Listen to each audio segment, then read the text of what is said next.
and welcome to Steps to Investing on YouTube. Now today we're talking about women and investing.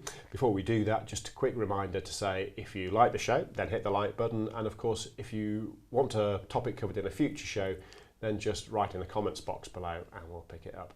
Okay, on with the show. So my guest today is Emma Maslin. Emma, welcome to the show. Thank you. Perhaps if I could just ask you to introduce yourself and tell us a little bit about yourself.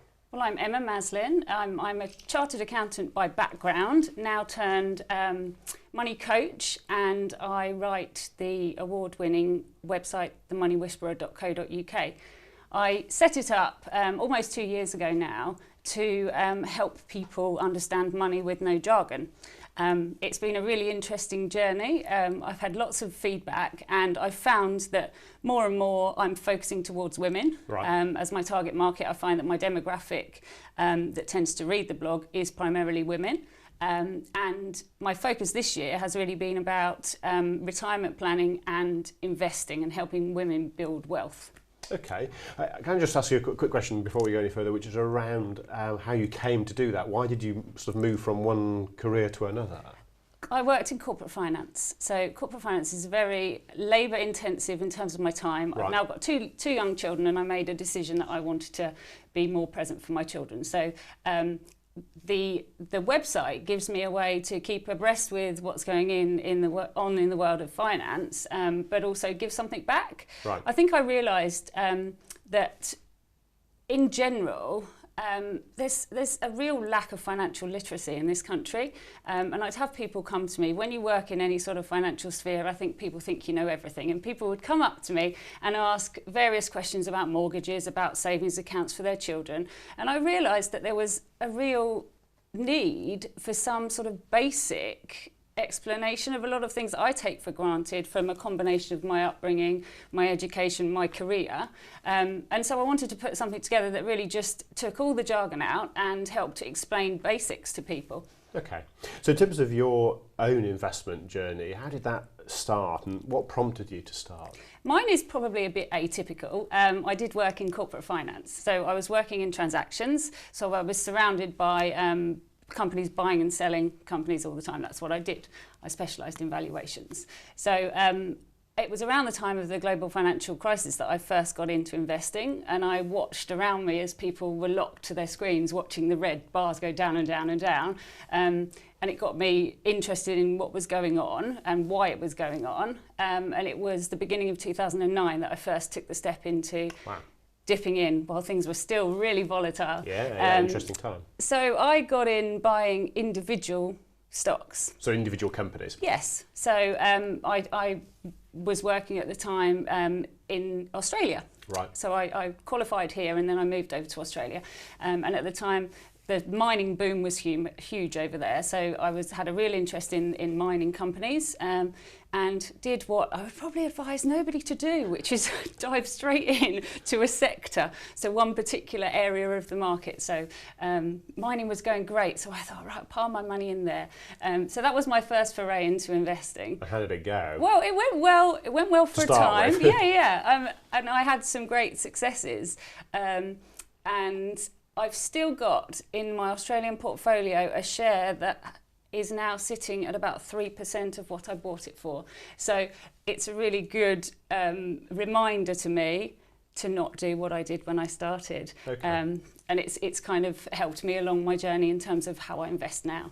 So that's a great example of something where some bits went well and other bits don't, and that's I would have thought that's a sort of reasonable way of looking at investing, in that not everything is going to go right all the time. No, it doesn't. I think with investing you have to be very conscious that the market doesn't travel in a straight line. When you put your money into a bank, you know that you're going to get 2% return or 1% or whatever the ridiculous rates are at the moment. I was going to say 2%. I don't think that's very realistic right now. But you know that if you put X amount of money in, you know what you're going to get with a level of certainty. I mean, it's not risk-free in a bank, but it's a low level of risk. With the stock market, you have to be prepared that your value will go up and down over time. And I always say to people, just once you've committed to investing, not to really track that balance too often. I mean, I look at ours every month, right. Which is probably a bit too much anyway for the longer term horizon.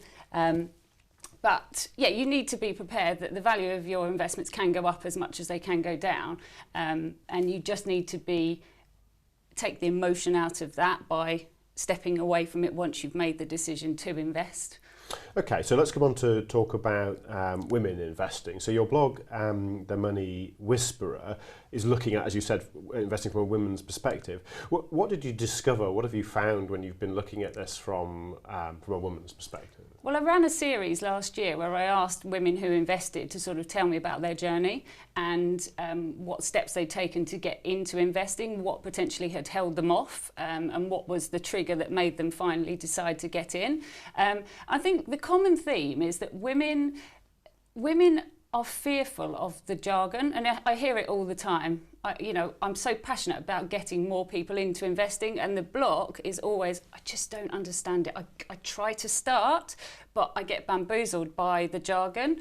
And I think those women who featured in my series, who have made the step to getting on the investment journey, decided to educate themselves. Right. And it's getting past that jargon. It's about finding a way to educate yourselves where you do understand what you're being told. And I think the industry at large, by no fault of its own, has a lot of jargon. Shares aren't called shares, they're called equities, and immediately there's 7 different words for one thing. Yeah. And that's confusing. It's confusing to even the people that do have a higher level of understanding. So I think what I found was that a lot of these women had taken steps to either read blogs or books to get their level of knowledge up. And I think that's the difference between women and men. I think there's not any evidence to say that women or men are any better at investing. It's just that women are more cautious about stepping into the right frame of mind, and they want to be more sure of what they're doing. Not sure of the outcome, understanding what they're approaching. And I think a man can typically, not all the time, but a man can typically sort of think that other men understand more than they do, and right. Therefore they, as a cover, they say, right, I'm just going to jump in. Whereas a woman will step back and say, no, I want to understand for me what this is and before I jump in. Okay. And how did you educate yourself? I mean, you obviously had some experience because you were in the industry and you bought some individual companies which put you in at the sharp edge, I suppose. Once you worked that out, that was probably, or maybe there wasn't the right thing for me. How did you go back to basics? Did you start again, as it were? Yeah, I think once we moved back to the UK, so I started investing in Australia. Once we moved back, we've got a great platform here to invest in the individual savings account. So for me, a lot of my reading was around individual savings accounts and the most tax efficient way to grow my wealth. Right. So I did a lot of reading. For me, I like to read blogs. I like to listen to podcasts. So I listen to Money to the Masses and Meaningful Money. Yeah. Those guys are great for beginners' knowledge on what to do. I educated myself a lot, and then I've completely changed the way that I invest now. I think I was a lot more gutsy when I first started, and now I've realised that the way to manage my risk is to spread myself a bit more thinly by diversifying my portfolio. So I invest now in funds. I was going to ask you about that, about your attitude to investing, whether it had changed over time. Yeah, totally. I explained earlier how I've had some losses, and when you invest in an individual stock or share, your risk is that much higher. If something goes wrong, if they lose a major client, or in the concept of this mining company that I'd invested in, the drilling that they did for their gold didn't uncover the gold. So suddenly the price rockets down and you've lost your money.